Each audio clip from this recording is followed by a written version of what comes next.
There was this group of young men in New York City back in the middle of the 20th century. They were staunch outsiders. They're these punkish autodidacts who didn't have jobs. They were hustlers who didn't know where they were going to sleep that night. Okay, gentlemen. But you could find them later in Paris or London or Bosnia, Egypt or Germany or Greece in pursuit of mastering this thing that they believed in more than anything. A thing that no one takes seriously. Yeah, the world's greatest table tennis player, that at 250 gets you on the subway, you know, like it only means something to him, which is so much more beautiful. The success is pure, if that makes sense. It's a very, you know, the dream is a pure dream.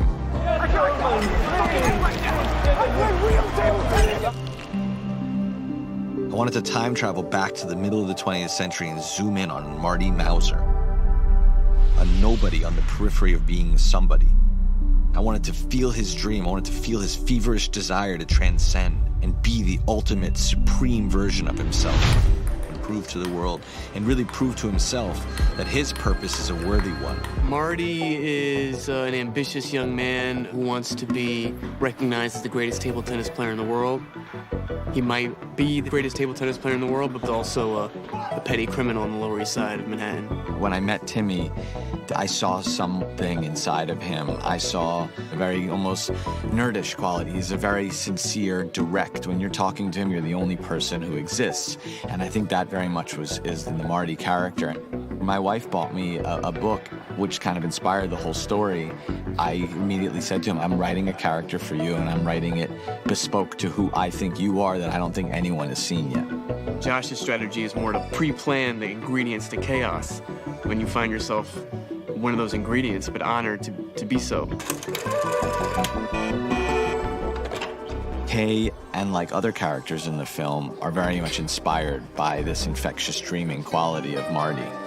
That's how one does manifest something, by being absolutely, abjectly, recklessly sure that you're going to get what you want.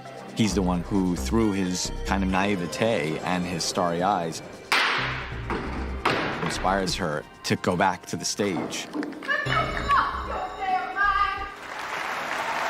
I think Marty shows that to Kay, and he's like, listen, don't forget about the dream.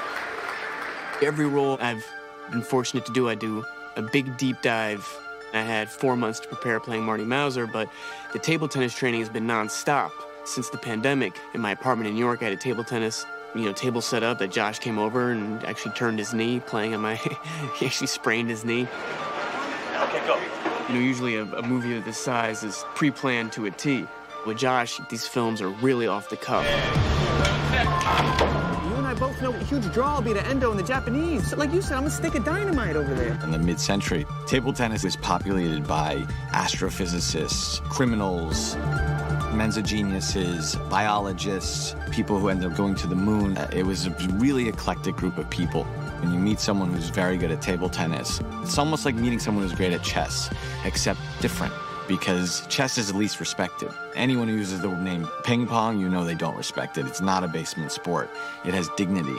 And one of the top-ranked British players that we have came for a camera test that we were doing, and he saw the period table, and he saw the period paddles. And he says, wow, it's dignifying the sport. And I said, what do you mean by that? He goes, it's saying it has a history. And no one thinks that table tennis has a history. You look at this being a period piece simply by way of the size of the budget, simply by way of the cast he's gotten together. Gwyneth Paltrow and Tyler, the Creator, Kevin O'Leary, Abel Ferrara. This is a big cinematic swing. This role's very different for him from what I observe. I think it takes a lot of imagination and concentration. I don't know what the rules are of acting. I don't give a shit about them. I want to live the moment, and I do with him. I was in the middle of shooting camera tests, and I had Gwyneth on the stage, and so I said, bring Timmy here.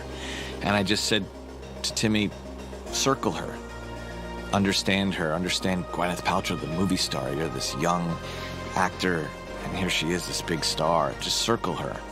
And you could really feel Timmy's, he was nervous. And I didn't say anything to her, and then she got what was going on, and then she started circling him, and what was written as something simple in the script became quite moving.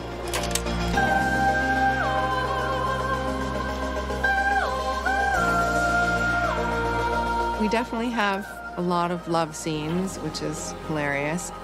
All of my friends and their daughters seem to be very excited about this.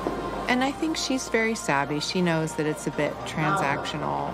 I think she sees not only her son in his physicality, but a little bit of her own hustle in him. When Ronnie and I wrote this character, she was the first person I thought of. In fact, it's the only person I could imagine saying the lines that we wrote, is this woman who's been in hiding, but the stardom is there. She's an artist who's kind of clipped her own wings for a long time. Kay left a public life to retreat into herself.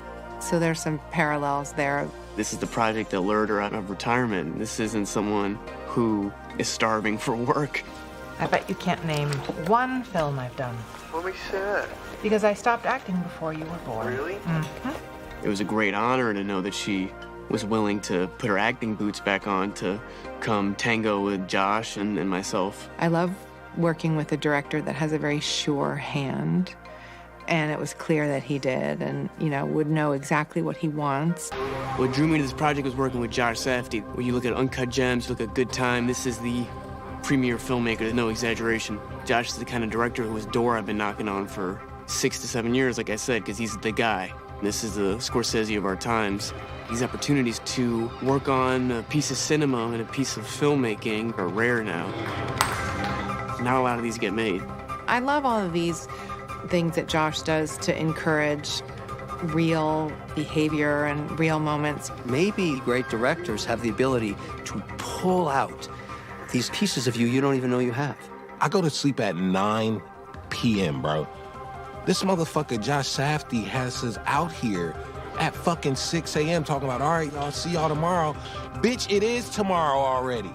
All his lead characters are fucking idiots, like actual dumbasses. They just keep getting themselves into more shit, and I hate that, but at the same time, I couldn't look away. To have a dream is incredibly lonely. Dreams are there to inspire, they're for the believers. They exist outside of time. There's an urgency to a dream, like we might wake up at any moment. And there is beauty here that Marty does wake up. One dream ends and another begins. Say hi to Daddy. Dreams are like heists on fate. We conspire with them in an effort to dictate our fate, to tell it it's wrong. There's a quote that John Lennon popularized. Life is what happens when you're busy making other plans. I think it could be amended to life is what happens when you're dreaming.